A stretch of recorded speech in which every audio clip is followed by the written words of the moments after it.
কি ঘটেছিল ঢাকা ১৫ আসনে মঙ্গলবার, যেভাবে সূত্রপাত, চলুন প্রথমেই শুনে নেই তার বক্তব্য।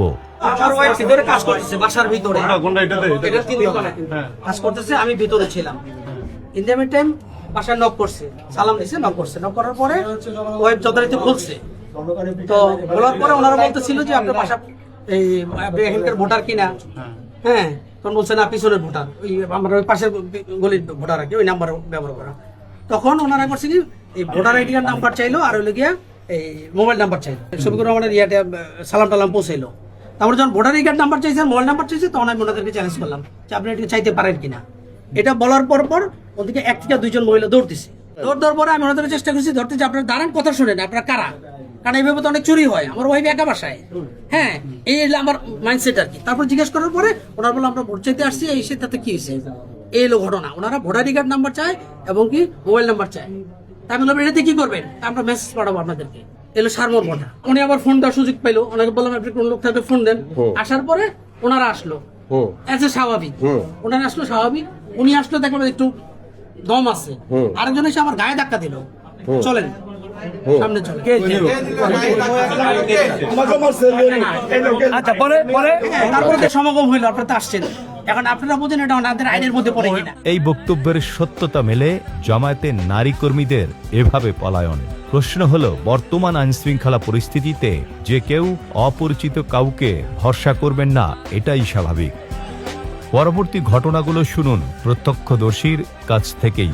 আমার চাই ভোটার আইডি কার্ড দেন, আপনার বাসার আপনার ভোটার আইডি কার্ড কি আপনি আরেকজন দিতে পারেন? না না, আমি কই না না আপনি না। আর কি চাইছেন? ওই জামাতের ভোট দেন। জামাতে ভোট দিতে? হ্যাঁ, এটাই বলেন। কেস নাম্বার দিছে কেন? এটি চাইছিলাম। চাইছিল উনি দেয় না। নাম ওই বিল্ডিং এ ঢোকলো, ওই বিল্ডিং দিয়ে চিল্লি বাজলো। আপনারা এইভাবে কেন মানুষের বিকাশ নাম্বার চান, ভোটার আইডি কার্ড চান? এটা তো সম্পূর্ণ অনৈতিক। তখন তারা বলে যে বাবা ঠিক আছে, ভুল হয়েছে, এই ধরনের কাজ আর হবে না। মাগরিবের একটু আগে আমার কাছে ফোন আসে, এক বাড়িওয়ালা ফোন দেয় যে এখানে বাহিরের থেকে তার অটোতে করে করে প্রায় 1-150 লোক মসজিদের সামনে জড়ো হয়েছে। পরবর্তীতে তাদেরকে বললাম যে ভাই আপনারা কারা, আমি নিজেই বলছি, আমি ভাই আপনারা এত লোক এখানে জড়ো হয়েছেন, কি বিষয়? তো এই কথা বলতে বলতে আমি একটু সামনে আগায় যাওয়ার পরেই পিছনে একটা ছেলে ছিল, সে তার সাথে কিনে যেন তর্ক হওয়ার পরে তারা 60-70 জন তার উপরে ঝাঁপায় পড়ে, তারা মারা শুরু করে। আমি পিছন দিকে তাকাই দেখি যে ওরে মারতেছে।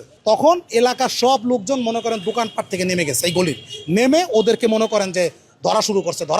পরে ওরা যখন দেখছে এলাকার মানুষ জড়ো হয়ে গেছে, ওরা যে যার মতো দৌড় দিতে যায় 20 থেকে 25 জন মসজিদের ভিতরে ঢুকে গেছে। তো মসজিদের ভিতরে যখন ঢুকছে, আর বাকি তো সব দৌড়ে পালাইছে, বিভিন্ন বিল্ডিং এর ভিতরে ঢুকে গেছে। পুলিশ আসার পরে তখন পুলিশ তাদেরকে বলে আপনারা কোথা থেকে আসছেন, ও নাম দেন। তখন নাম লিখতে যায়, দেখে কেউ মণিপুর, কেউ শ্যানপাড়া, কেউ রূপনগর, এইসব এলাকা থেকে বহিরাগত তারা এখানে আসছে মারামারি করার জন্য। আরো 1-150 লোক নারায়ণ তাকবীর আল্লাহু আকবার বলে ছুরি চাপাটি এইগুলা নিয়ে ভিতরে ঢোকার চেষ্টা করে।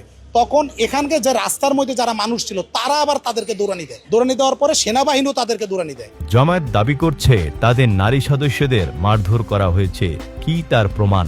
কোনো ছবি বা ভিডিও কি দেখাতে পেরেছে কেউ? বরং দলটির সংশ্লিষ্ট থানার আমির দোষ স্বীকার করে নিজেই ক্ষমা চেয়েছেন। আমরা যে ভুলটা হয়েছে, এই ভুলটার জন্য আমরা ক্ষমা প্রার্থী। আল্লাহ সকলকে, আমাদেরকে এবং আপনাদের সকলকে ভুল ত্রুটির জন্য ক্ষমা করে দেন।